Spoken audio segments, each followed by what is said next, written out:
Hi, welcome to the Winners Find a Way show and podcast with your host, Trent M. Clark, 3-time World Series coach, CEO of Leadershipity, serial entrepreneur, having started 12 companies, coach to the 1%, and an international speaker. This show is going to be your go-to podcast for facing adversity, being inspired, and overcoming obstacles, all from the best in the world, business, sports, and leadership. Hate the crappy ingredients in many beverages and energy drinks? Rebellious Infusions are the go-to functional beverage. They have 5 or fewer plant-based organic ingredients, no sugar, no calories, loaded with antioxidants to boost your immune system, and L-theanine for brain health. Rebellious Infusions are available at drinkrebellious.com. Rethink your drink. For 10% off of your next purchase, use the code 99999. Hello, it's Trent Clark, and welcome to the Winners Find a Way show. I am thrilled you are here, and you're going to be thrilled that you are here also, because I have got special guests with me, Bob Burg, author of The Go-Giver, Massachusetts native who's gone down to Florida to live the dream. And I am excited, Bob, about having you on, man. This is going to be awesome. You were highly referred to me, and you and I, we don't know each other very well yet. So this is pretty fun that we're going to do a little podcast, but we're going to get to know each other a little bit, which would be a little fun. Looking forward to it. Thanks for having me on. Oh, man, super excited. Bob, tell them first where they can find you. I'm at burg.com, B-U-R-G. I try to keep things simple. Yeah, that's pretty awesome right there. This is crazy because for people out there tuning in for the Winners Find a Way show first time, we work hard to find 1%ers in the world to talk about the challenges of being in business, owning a business. Bob is a world-class speaker and has just given. He has the Go-Giver community, the Go-Giver Success Alliance. And just so people put this in perspective, the Go-Giver has sold over 1 million copies and is currently rated inside the number 10 most motivational books of all time. Yeah, thank you. A lot of that is because of my co-author, John David Mann, who is an absolutely fantastic writer and storyteller. I'm so much more of just personally a how-to person, right? I'm that boring step 1, step 2, step 3. So I could never have made the book sing like John did. So believe me, he's the lead guy right there. Well, I appreciate the graciousness there, right? It's interesting because you go to college, little shout out to North Adams State, all right? And you're going to be a broadcaster. And this is what you're thinking. Hey, I'm going to be the next. Who were you thinking? Let's see. Who are some of my favorites? Don Criqui was one. Oh, yeah. Local guy, Gil Santos on WBZ was a fantastic sportscaster back then, growing up in the greater Boston area. Yes. So, there were a lot of them actually who were, real heroes of mine who I just admired. And I was always that annoying guy, that when I was playing baseball just as a kid, I'd be announcing the game as I was playing it. Yeah. And, but so my brother was like that. I had a brother who's just like hey, here we are in the 7th. Burg makes a tremendous know the score, I guess. Dribbling up to me. Yeah, as long as my brother Todd was around, we always knew the score, the count. He was a play-by-play guy and loved it and thought he was going to be, the broadcaster. He's an accountant today. So, well, I'd be at Fenway Park, correctly pronounced Fenway Park. And I'd be announcing the game too as I was watching it. I'd have my little tape recorder and my friends are, hitting me, stop, you're embarrassing us. But it just, it's just what I did. I loved it. That's awesome. That's so cool. Hey, you go in and, you're known as an author. You're a highly acclaimed speaker. You've been out there a little bit into the market. Obviously, you got a great broadcasting background. What's one thing most people don't know about you? I would say it surprises people when they learn that I'm actually very introverted. My energy is the result of really being alone. And, I speak in front of lots and lots of people and I love that. I enjoy every minute of it. But then I'm, afterwards I'm in my room, room service, reading, working on the computer. I'm not out there, necessarily mingling with people and so forth. That's cool. Like, that's interesting, right? Because people think, oh man, speaker went up on the stage, just dropping dimes of nuggets, right? And then all of a sudden it's like, oh man, probably going to be at the lobby bar after. Right, like, exactly. Not really. Like, I need to sleep it off, man. Like, it's a lot of, you did your give, right? You were the giver. Yeah. And it's not that I don't enjoy meeting the people. I do. And I'm actually outgoing in terms of friendly and polite and so forth. And I genuinely enjoy meeting people at the events. I just don't enjoy crowds. And so I don't really want to be with everyone before and afterwards and everything. I just love doing the thing itself, getting to meet people, and then boom, I'm gone. For those of you who join the show, on the Winners Find a Way show, we talk about the challenges of being in business, owning businesses. And if you are on your road to being elite, you've got a desire to be that entrepreneur, to be the leader of your organization, to make that top team. I think you come to the right place. These one percenters talk about the challenges of climbing that ladder. And what a lot of folks don't know is it does not come easy. There are challenges along the way. And I love the quote, Bob, from the 4 disciplines of execution. Winners, when shown data that they are losing, find a way to win. Talk to me about a time that you were faced in a challenge, thinking like, hey, should I keep going? Do I need to do something different? This isn't working. What's some of the philosophies and maybe that came out of that event? What you learned from maybe a dark time, maybe a challenge? Walk us through that. Yeah, I'm thinking about 3 years into my speaking career, and before that, I had been in sales. And well, I'm still in sales. You're always in sales, but Yeah. I had at this point my own business for almost 4 years, I guess.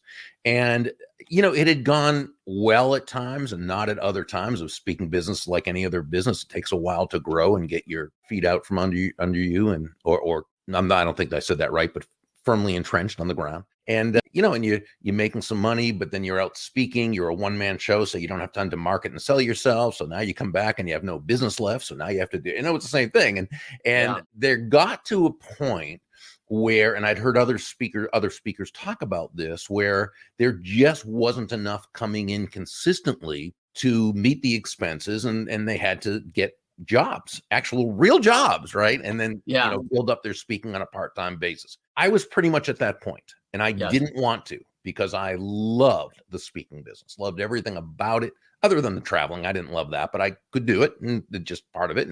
But I loved the business I was in, and I didn't want to have to get another job. And so, but I'd gotten to the point where I realized if I didn't land something by the end of the day, this Friday afternoon, I was going to have to go through the papers and get another job and build my speaking business part-time. Didn't want to, I would do it, but really didn't want to. Now, going back to when I was in sales, not for me, but for another company, I used to have this thing I did. I called it one more call. And that is, at the end of the day, when all was said and done and the calls were through, whether phone or knocking on office doors or whatever it happened to be, when it was all said and done, I'd make one more call, right? Like one more rep, right? Yep. And it was, usually nothing happened, but sometimes it did. And sometimes it got you an in for something else. You never knew where it was going to lead, but I always made that one more call. So end of the day, Friday, ready to check the Sunday want ads and so forth. And I said, well, that's it. That's, there's the dream. It's being a full-time professional speaker, at least for right now, but I'm going to make one more call now, because that was the agreement I had with myself. So I got out there at the time. This is before the internet age. This is many years ago. So we had an actual directory that was physical, that we held in our hands, National Trade Professional Association directory, as well as a state regional association one. Took out the national one, and I said, I'm just going to turn to a page, and wherever it lands, I'm just going to make that call. Nothing's going to happen, but I'm going to make that call. And it went to the PGA, Professional Golfers Association of America, which ironically enough was like one town over from where I live in Jupiter, Florida. It's in Palm Beach Gardens. It was. They've since moved. But so I thought, well, there's nothing that a bunch of professional golfers are going to need from me, but that wasn't the deal. The deal was one more call. So I made the call, spoke to a very nice woman who answered the phone, and we chatted for a second. And she said, well, we don't, in my department, we don't work with the professional golfers, but we do work with the golf professionals. Now that's totally different. The golf professionals aren't the ones on the tour. These are the people who are the golf pros at country clubs, right? Yeah. And she said, we have a continuing education program. And she said, I think what you do sounds like it would be wonderful for that. Would you be interested? Yes. And it turned out that over the next 3 years, I spoke at 41 of their 51, what they call sections instead of states, but that's 51 altogether sections.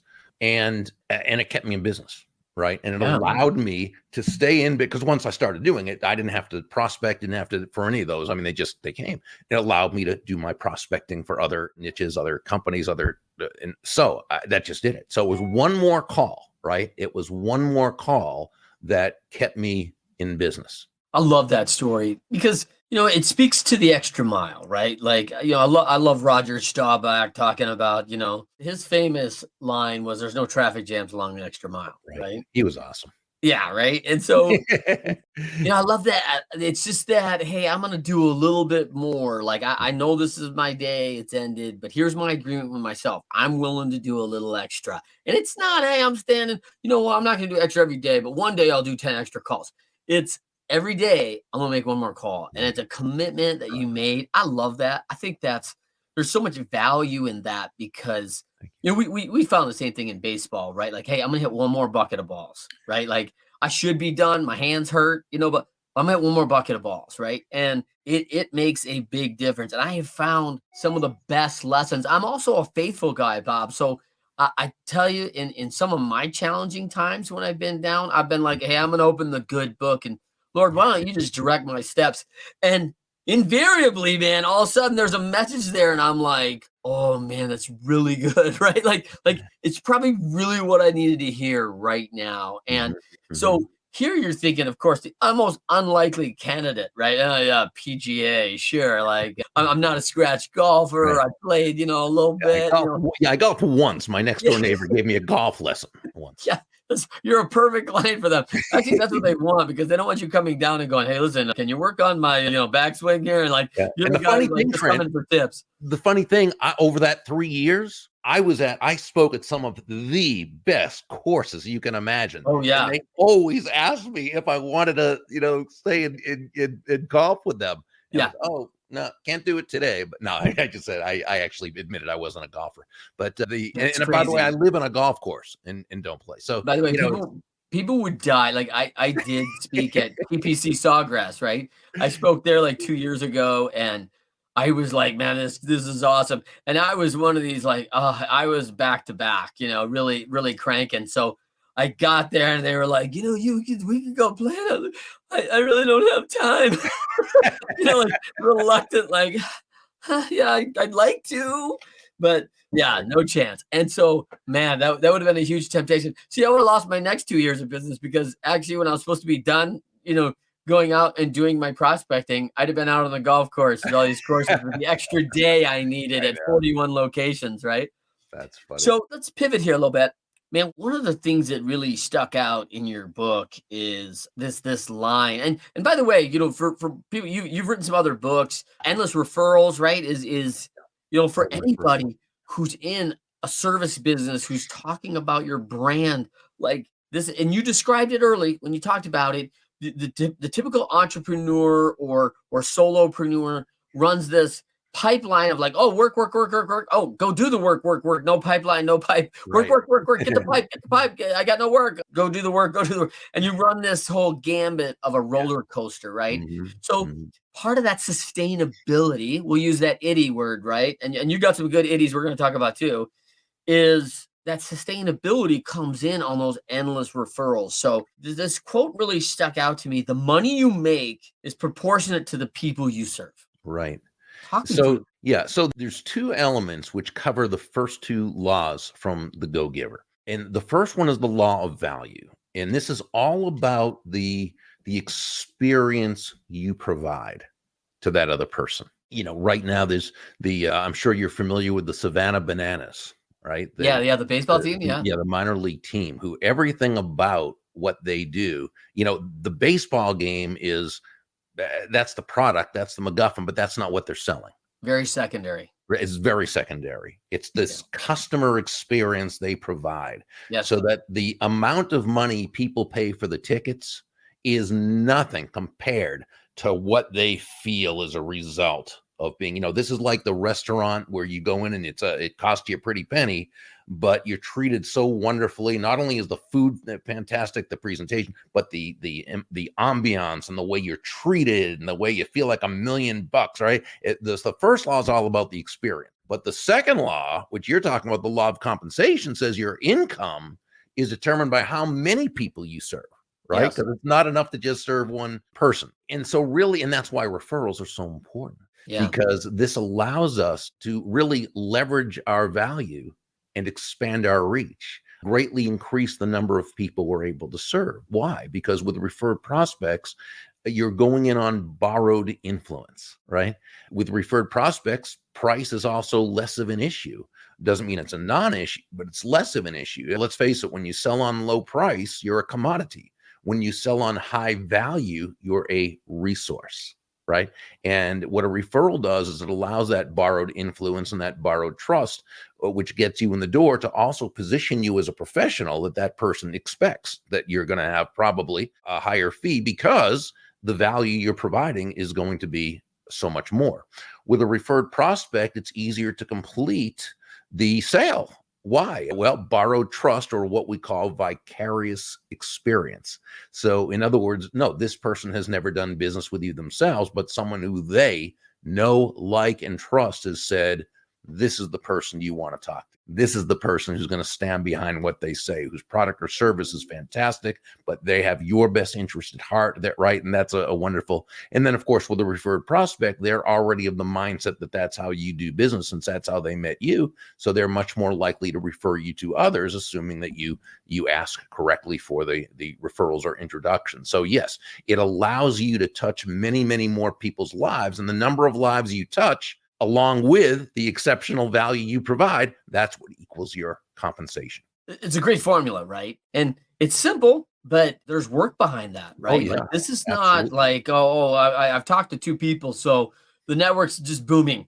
Right? Right, exactly. Well, Exactly. and I think it comes back to a lot of things that when you're a high value ticket, I preach a price high and justify system, right? Mhm. And Likewise. also, I also get a lot of, hey, it's not who you know, it's who knows you.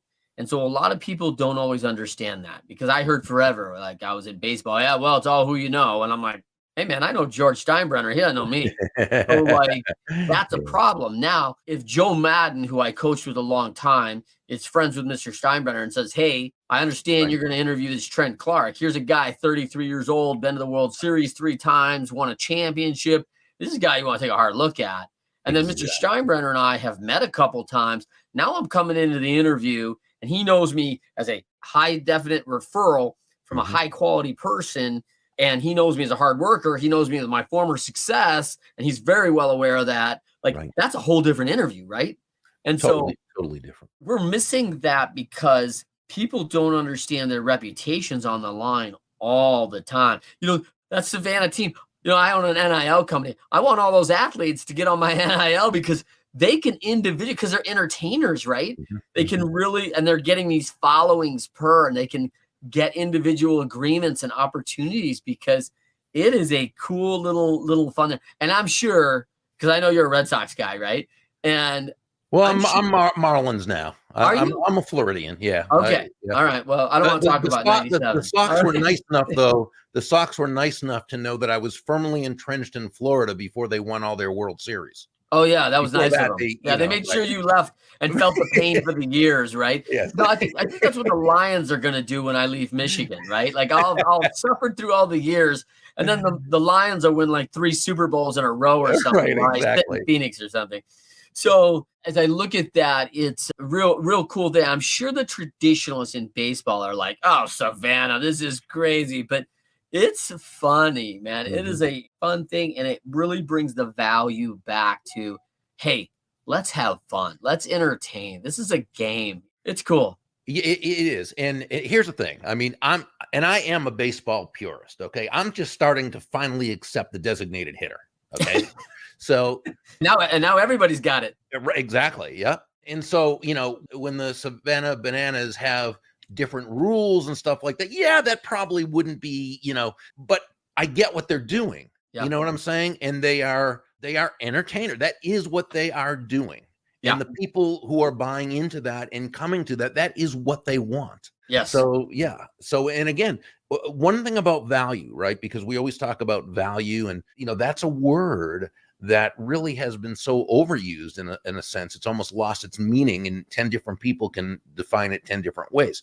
I define value as simply the relative worth or desirability of a thing, of something, to the end user or beholder. In other words, what is it about this thing, this product, service, concept, idea, what have you, that brings so much worth or value to a person that they will willingly exchange their, time, money, energy, commitment, what have you.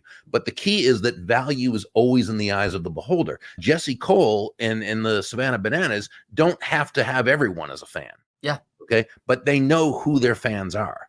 And they know they know that the people who are going to be attracted to this kind of game and this kind of experience, I should say, those are their fans. Yeah. Well, one of the things that we talk a lot about value, and I agree with you. I think value is overplayed, right?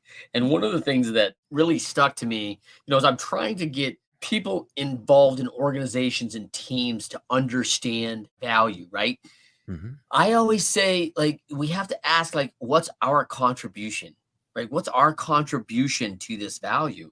And a lot of people think oh, well, I signed on for this deal and I get paid. And but you need to contribute to the value of the proposition, right? Where is your contribution? Because that's showing everybody your value inside the organization. That's exactly. And one of the things that I love about, you talked about influence. I want to talk about two of these iddies that you talk about, receptivity and authenticity, which is two big iddies, right? Right. And we talk a lot about the past. And, I'm not a very big, I like to review the tapes. And I believe in that rear view mirror that just like teaching my 16-year-old to drive, if you can back up 6 inches and go forward, do it, right? Because the rear view mirror is a place, it's small. And I know we all got backup cameras now and everything, but it's still small. And you shouldn't spend a lot of time in it. You need to navigate that quickly, assess it, and then get going forward. Mm-hmm. And we describe the fact of if you're always looking back, there's no one driving down the highway 70 miles an hour backwards trying to navigate this thing through their rear view mirror because it's a recipe for disaster, right? We're going to have accidents. Your quote out of the Go Giver I really liked better was trying to be successful with making money as your goal is like trying to travel a super highway at 70 miles an hour with your eyes glued to the rearview mirror. Yeah. And it's not that making money is not important. It is. Of course it is. Sure. It's that cannot be the focus if you're going to make a lot of money. Right? Because, and here's the reason why, and this is why value, again, an overused word, even though it's such an important concept, this is why it is so important. And I say this, and I got to tell you, I have said this at so many places where I've spoken to large corporate sales audiences, because I think this is something that they relate to more than anyone. And that's this. Nobody is going to buy from you because you have a quota to meet. Yeah. Okay. They're not going to buy from you because you need the money or that you want to send your kid to private school or a great college. They're not going to buy from you even just because you're a nice person. Yeah. They're going to buy from you because they believe that ultimately they will be better off by doing so than by not doing so. And in the basically free market economy in which most of us operate, when I say free market, I simply mean no one's forced to buy from you to do business with anyone, right? So in this type of economy, the only way someone's going to buy from you is not if you're thinking about yourself and the money. They don't care about that. It's if you care, if you're willing to focus on them. That's the front window. That's that's where you need to be focused on them. This is why John David Mann and I say that money is simply an echo of value. It's the thunder, if you will, to value's lightning, which means the value must be your focus. That's the front window, okay? The money you receive is simply a natural result of the value you've provided. So yeah, you're absolutely right. If you go through this with money as your focus, which again, nobody but you cares about, right? Then it's going to be very tough to earn a lot of money. You've got to do it by providing value to the marketplace. When you talk about, and I verified this for me, I believe the 5 laws: value, influence, receptivity, authenticity, compensation. Is that? Those are 5. Yeah. Yeah. So talk to me a little bit about, value. We talked about that. Influence, big deal, right? What we create. Receptivity and authenticity. Let's talk about those two iddies for a second. Tell me how those play into our lives, into our work capacity, into our organizations. Sure. Well, with authenticity, and this law says the most valuable gift you have to offer is yourself. And in this part of the story, Deborah Davenport shared that all the skills in the world, the sales skills, technical skills, people skills, as important as they are, and they are all very, very important, For they're sure. also all for naught if you don't come at it from your true authentic core. But when you do, when you show up as yourself day after day, week after week, month after month, people feel good about you. They feel comfortable with you. They feel safe with you because they know who they're going to get. And that's a big part of trust. That consistency, which comes through authenticity, is a very, very major part of trust. You cannot create trust. You cannot sustain trust if you're not consistent. You cannot be consistent if you're not authentic. Now, that said, I think the term authenticity is also one of those that has now taken on so many definitions that it's almost gotten lost. And you hear these days people talk about authenticity as just, saying and doing whatever you want, having no boundaries. That's authentic. And I disagree. I think half the time it's obnoxious when people do that. But that aside, I disagree that that's being authentic. This is like the person who says, well, I have anger issues and I yell at people a lot. And if I were to act any differently, that wouldn't be authentic of me. And that's baloney. It's malarkey. Yeah. It simply means that person has an authentic problem that that person needs to authentically work on in order to become a better, more effective, higher authentic version of themselves. I define authenticity very simply, okay? And that is acting congruently with your values. When you do that, you're authentic. Authenticity should never be an excuse to not grow and to not learn, right? To stay where we are. So authenticity is stepping into your highest self, right? Receptivity says the key to effective giving is to stay open to receiving. And this, Trent, really means nothing more than understanding that, yeah, you breathe out, you also have to breathe in. Yes. It's not one or the other. You breathe out carbon dioxide, you breathe in oxygen, right? You give value, breathe out, right? You give value, you breathe in, you receive value. Giving and receiving are not opposite concepts, even though that is the message. Unfortunately, the world gives us anti-prosperity messages everywhere we look. And it gets into our heads from the time we're little kids, and it gets into the unconscious, and people really just, they see prosperity and abundance and business and money as some kind of evil thing. But again, it's all unconscious. So it's not like they're knowingly do that. And that's why they kind of, a lot of times they resist being able to receive. So it's very important to really make a study of prosperity and to really understand why it's very benevolent. It's fantastic to receive so long as you have provided value. You're not a giver or a receiver. That's a false dilemma, the unnecessary use of the word or. You're a giver and a receiver. But what you know is this: the giving comes first. This is life. These are life's laws. These are universal laws, universal principles. We sow before we reap. We plant before we harvest. We give before we receive. But when we've given immense value to the lives of many, right? Placing their interests first, knowing that they're doing things for their reasons, not our reasons, coming at it from our true, authentic core. Now we've created that benevolent context for our success. And we need to allow ourselves to gratefully receive.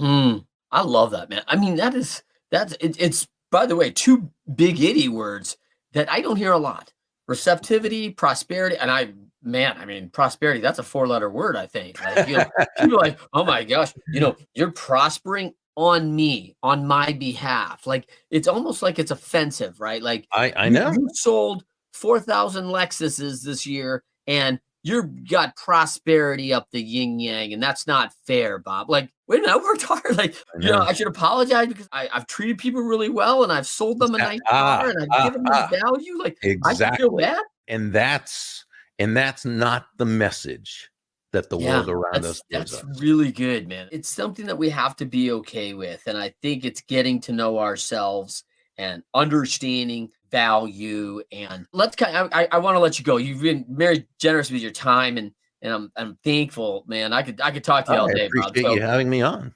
Yeah, this is awesome. So there's folks out there, like we've been through a pandemic, the economy's now, the political polarization, blah, blah, blah. It just feels like challenges we're not short on those, right? Right. So, people are seeing that scoreboard in some instances right now. And it's like, man, maybe I got to do another job. Maybe I got to change something. Maybe I'm not winning here. And what would be your best advices to them? Well, I think first of all, it's really understanding what it is you do want and what you are willing to do, always with the disclaimer, as long as it's legal, ethical, and moral, right? Yep. What you're willing to do to make it happen. I mean, this is what you talk about, right? And so, if you want it badly enough, you're going to find a way to make it happen. Now, does it always work out? Well, no, because that's life. And unfortunately, it doesn't always. We can't control a whole lot of things. But we can control both our attitudes and our actions. And I think that's what we've got to do. So, when we're in that situation where things are just not going as we want it to go, we've got to take stock of the situation. Always look at things in terms of the truth, by the way, to paint a rosy picture. Oh, no, things are great right now. That doesn't help us either. Yeah. Okay? Successful people. Go ahead. Yeah. It's the fake book theory, right? Right. Like, everything looks good. Everything's looking good, going great. And you're like, didn't they just foreclose your house? Right. Like, wait a minute. Like, hold on. Still, aside from that. Yeah, right.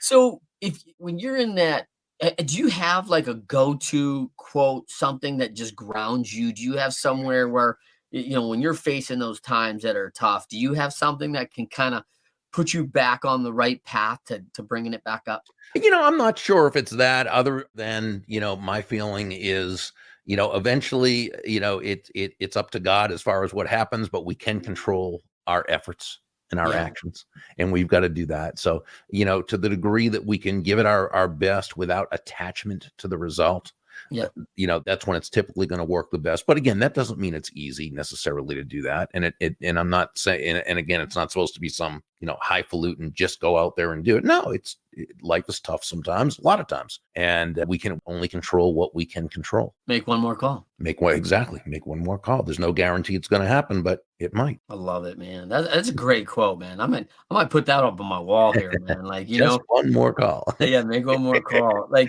I'm going to end my day thinking about it. I knew you were going to come on the show this week, so I was studying my Go-Giver, and I really like this famous quote by Bob Burg and his co-author. Your true worth is determined by how much more you give in value than you take in payment. For everyone out there listening, Bob, as I'm thinking about you, you're this celebrated author. You're a very successful person. You're not being paid to come on my show. And so yet you're willing to come out and give your value to so many people from your learning. I really admire that, man. I have a lot of honor for that, Bob, and grateful that you would come on and do it. So super excited and thankful for the time, man. Appreciate all you do. And I appreciate our good friend, Jeff, who connected us with each other. Jeff Blackman. Yes, sir. Check that show out too. Jeff Blackman on the Winners Find a Way show. All we do is just bring all-stars on the show. So, check him out. And Bob, thank you so much for being here. For everybody, Winners Find a Way show every Friday, 12:30 p.m. Eastern, 9:30 a.m. Pacific on the Leadershipity channel, on YouTube, on LinkedIn Live and Facebook Live. And then, of course, check out our podcast on all your podcast stations. So until next time, thank you for joining us. Rebellious Infusions are organic flavored water enhancers. Rebellious provides clean, focused energy in liquid packets. Just tear the corner of the packet and pour 16 ounces of water. Rebellious Infusions have no sugar, no calories, and up to 300 milligrams of antioxidants and loads of L-theanine for brain health. Rethink your drink at drinkrebellious.com. For 10% off of your next purchase, use the code 99999. Do you want to be our next guest? Or do you have inspiring stories to share? Or do you love to inspire, support, and empower thought leaders? Feel free to send Trent a direct message on Instagram or Facebook at Leadershipity.